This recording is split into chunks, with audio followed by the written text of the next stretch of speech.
Hi, today I'm going to show you how you can add cryptocurrency as payments for your Shopify shop. You can't do it the traditional way, which is going by here and then billing and then not billing, sorry, on payments. You can't add it from here. So you're going to need to use an external app.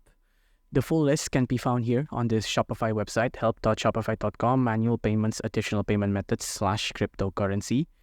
This is the full list of all the apps that supports cryptocurrency payments. So you'll need to install the apps from here. You're welcome to use any one of them. I'm going to use Solana Pay.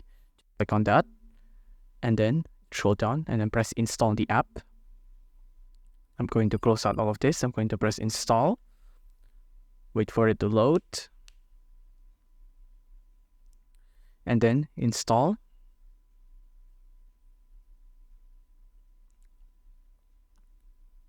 From here, just accept the terms of service, accept the privacy and policy, and then you can verify your business, and then you'll need to add a wallet. I can't verify my business because right now I'm just using a burner account, and I can't add a wallet as well because I do not have a cryptocurrency wallet. But from here on out, verifying your business should be easy enough with the on-screen prompt. Same goes for the add a wallet. Once you're done with that, cryptocurrency payment will be available on your Shopify shop.